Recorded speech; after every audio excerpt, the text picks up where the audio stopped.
अस्सलामुअलैकुम दोस्तों, उम्मीद है आप लोग खैरियत से होंगे। ये एक मखसूस वीडियो है।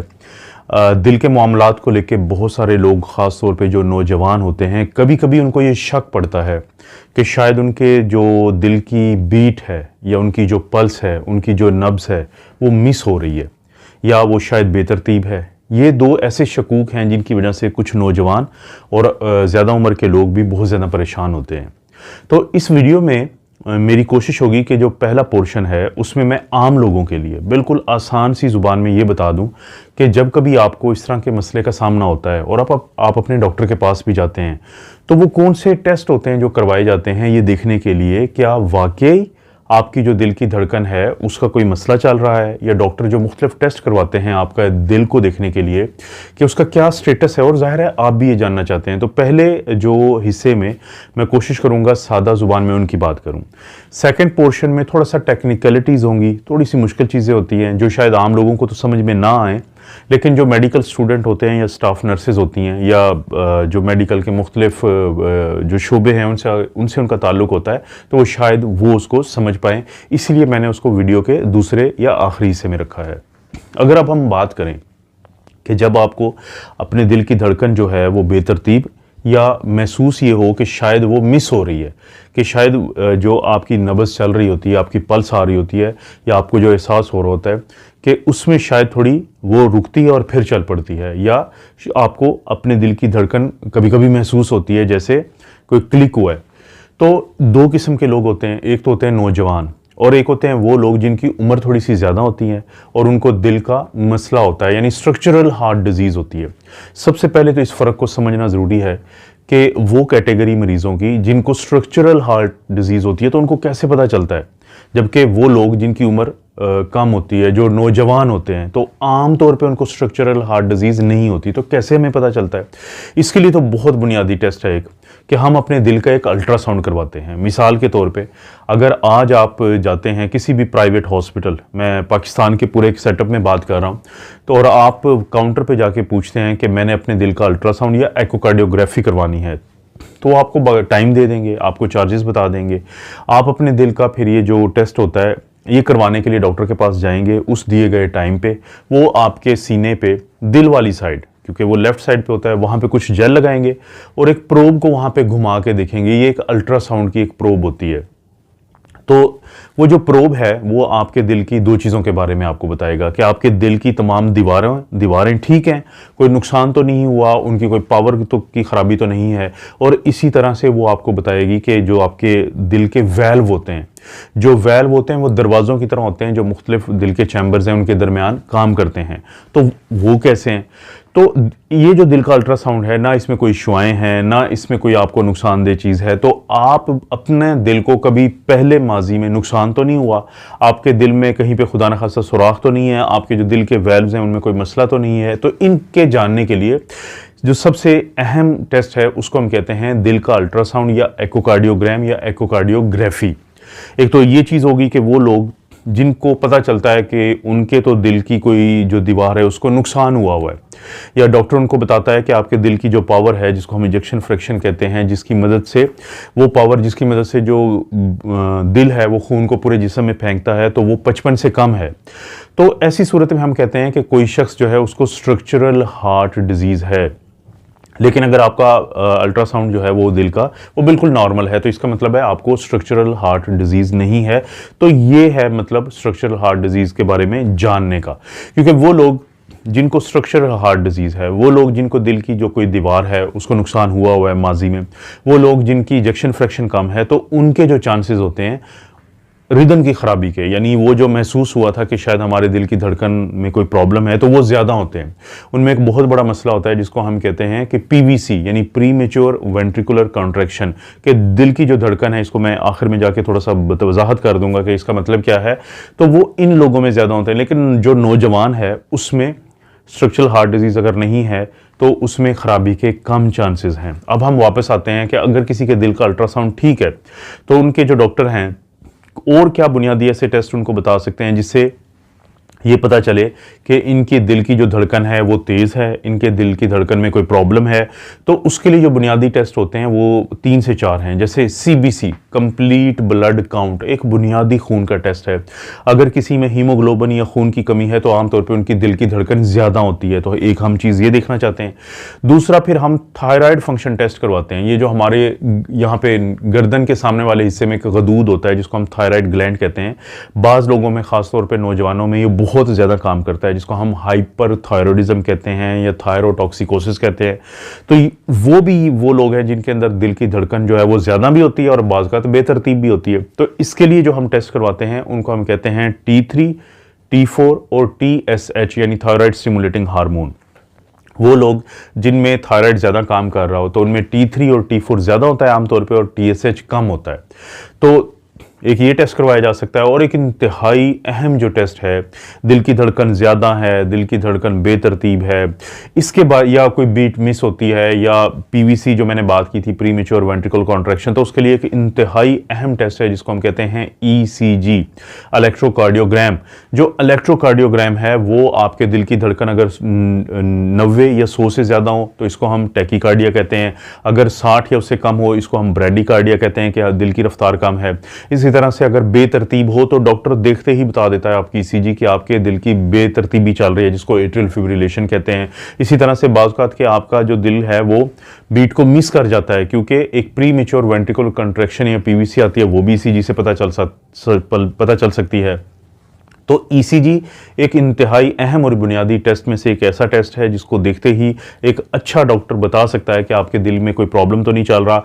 या वो लोग भी जिनका ब्लड प्रेशर बहुत अरसे से चल रहा हो उनका भी पता चल जाता है ECG से कि दिल के ऊपर कितना दबाव पड़ा रहा है माजी में ब्लड प्रेशर की वजह से। और वो लोग जिनको साइलेंट MI होते हैं, यानी दिल के वो अटैक होते हैं जिनके बारे में उस शख्स को नहीं पता चलता, यानी दर्द नहीं हुआ होता है, तो उसकी भी बड़ी वजाहत लिखी होती है इस ECG के अंदर। कुछ ऐसी चीज़ बनी होती है जिनको हम पैथोलॉजिकल क्यू वेव कहते हैं, तो वो भी पता चल सकता है। यानी कि जो ECG है वो बड़ा अहम टेस्ट है।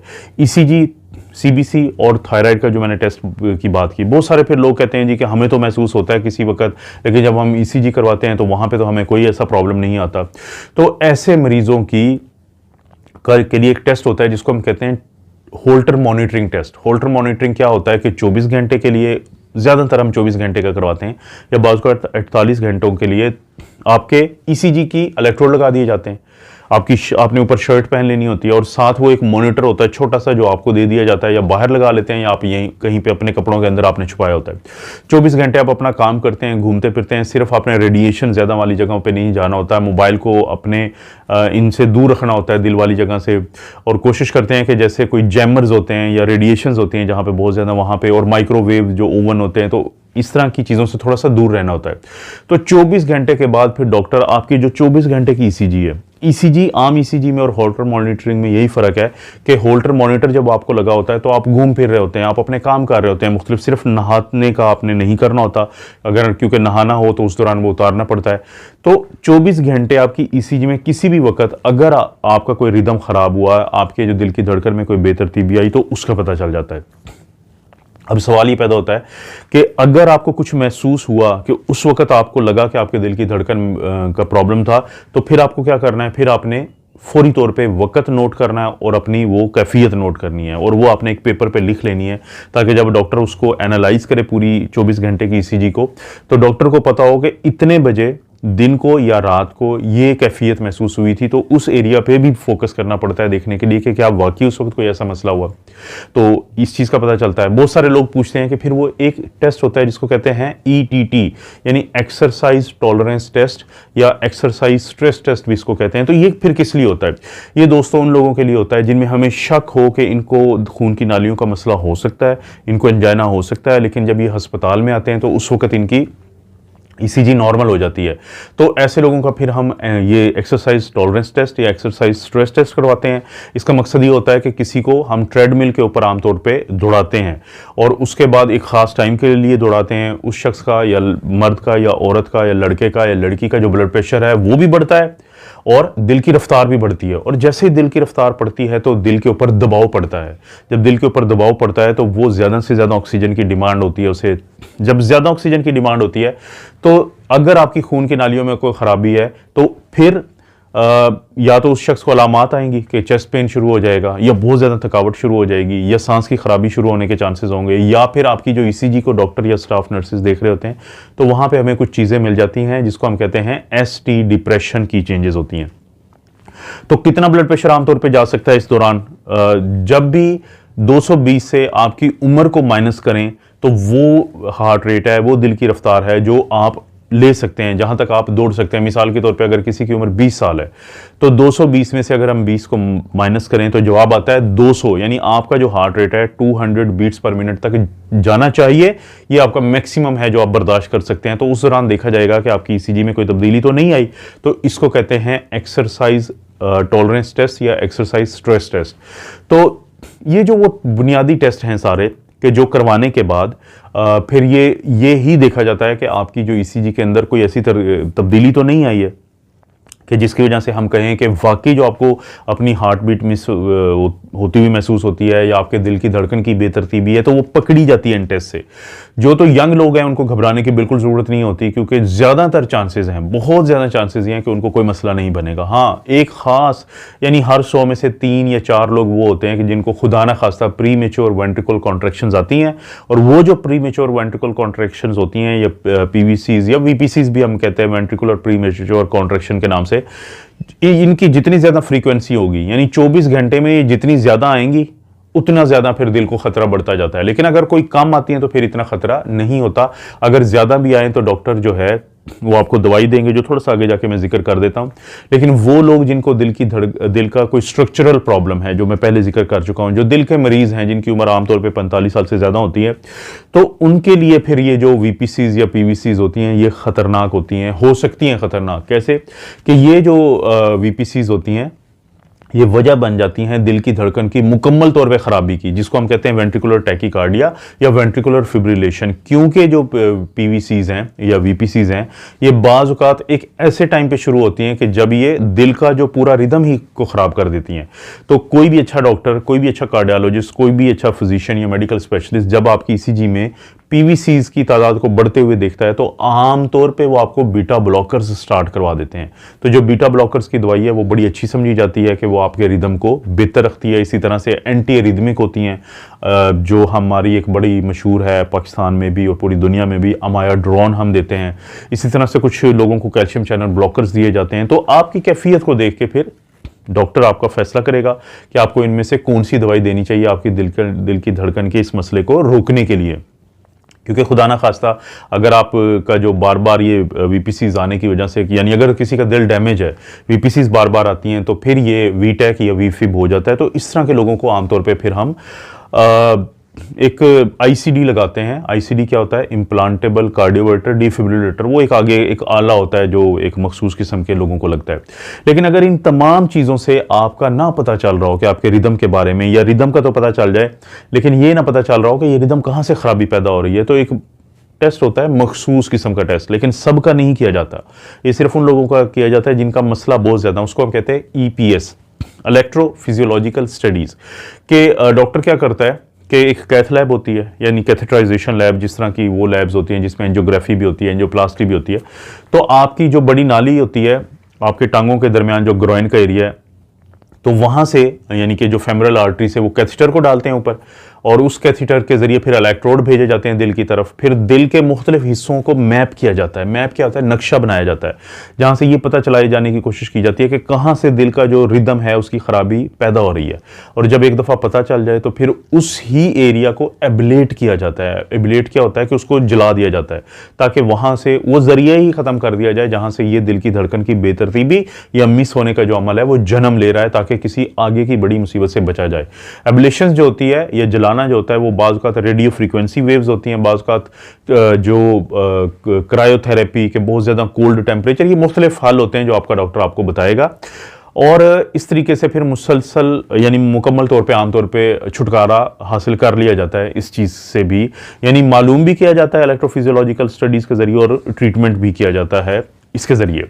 तो ये जो बुनियादी टेस्ट हैं और ये जो सारा कुछ है ये किया जाता है ताकि पता चले कि आपको कोई प्रॉब्लम तो नहीं है ऐसा।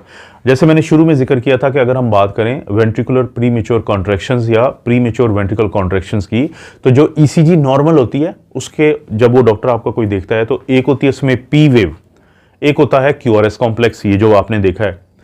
हमारा जो दिल होता है उसके 4 चैम्बर होते हैं, 2 ऊपर वाले छोटे चैम्बर होते हैं जिसको हम कहते हैं एट्रियम, एक को कहते हैं, और दोनों को हम कहते हैं एट्रिया। 2 नीचे वाले बड़े खाने होते हैं जिनको हम कहते हैं वेंट्रिकल्स।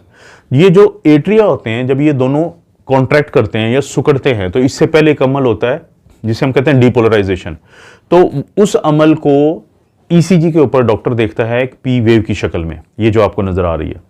लेकिन जब 2 नीचे वाले चैम्बर कॉन्ट्रैक्ट करते हैं तो उससे या डीपोलराइजेशन होती है तो उससे बनता है क्यूआरएस कॉम्प्लेक्स। नॉर्मली हर ईसीजी का जो बुनियाद है या एक एलिमेंट है, बेसिक एलिमेंट है, वो है पी और क्यूआरएस कॉम्प्लेक्स। के हर क्यूआरएस कॉम्प्लेक्स से पहले पी वेव आएगी, यानी क्यूआरएस हर जो बड़े चैम्बर के कॉन्ट्रैक्ट होने से पहले छोटा चैम्बर कॉन्ट्रैक्ट करेगा या डीपोलराइज करेगा। तो ये नॉर्मल तरतीब होती है पूरी ईसीजी की। लेकिन जब किसी भी वजह से, जो वजह मैं बताता हूं अभी, तो पी वेव तो ना आए लेकिन उससे पहले ही एक बड़ा एक अजीब सा क्यूआरएस कॉम्प्लेक्स आ जाए ईसीजी के ऊपर, तो इसको हम कहते हैं कि पीवीसी, यानी प्री मेच्योर। जैसे बेबीज होते हैं प्री मेच्योर के 36 हफ्ते से पहले कोई पैदा हो जाए तो उसको हम कहते हैं कि प्री मेच्योर बेबी है। इसी तरह अपने वक्त से पहले अगर क्यूआरएस कॉम्प्लेक्स आ जाए या वेंट्रिकल जो है वो डीपोलराइज हो जाए या वेंट्रिकल कॉन्ट्रैक्ट करे तो या इलेक्ट्रिकल एक्टिविटी आ जाए तो फिर एक अजीब सा बड़ा सा एक क्यूआरएस कॉम्प्लेक्स या आर वेव बनती है, तो उसको हम कहते हैं वीपीसी। तो आपका डॉक्टर देखते ही आपको इस ईसीजी को पहचान लेगा, क्योंकि इसके बाद थोड़ा सा वक्फा आता है। वो वक्फा वही है जब आपको बीट मिस होती हुई महसूस होती है या अचानक ही क्लिक हुआ था आपको, जैसे आपका दिल जो है वो धड़का है, तो कंपनसेटरी पाज आता है। तो अब ये जो वीपीसीज होती हैं जितनी ज्यादा ये बढ़ती जाएंगी उतना ज्यादा फिर मसले हो सकता है कि प्रॉब्लम ज्यादा हो। तो ये क्यों आती हैं? क्योंकि जो आपका नॉर्मल हमारा कंडक्शन सिस्टम होता है या वो बिजली का सिस्टम होता है या इलेक्ट्रिकल एक्टिविटी का सिस्टम होता है, तो वो आप ये देख रहे हैं कि वो एक ऐसे नोड से बिजली पैदा होती है, वो दोनों एट्रिया में जाती है, फिर वहां से एक एवी नोड होता है, फिर वहां से नीचे बंडल ऑफ हिस होता है, फिर बंडल ब्रांचेस होती हैं, फिर वहां से नीचे परकिंजी सिस्टम होता है जो वेंट्रिकल के मसल में के अंदर गया होता है। तो इलेक्ट्रिकल एक्टिविटी ऐसे नोड से ऑटोमेटिकली स्टार्ट होगी और जाके परकिंजी से फाइबर्स के जरिए ये दाखिल हो जाएगी जो वेंट्रिकल के मसल्स में, जो फिर कॉन्ट्रैक्ट करेंगे। यानी 60 से लेके 100 के दरमियान या 90 के दरमियान 1 मिनट में ये कॉन्ट्रैक्ट करेंगे और हमारा काम चल रहा होता है।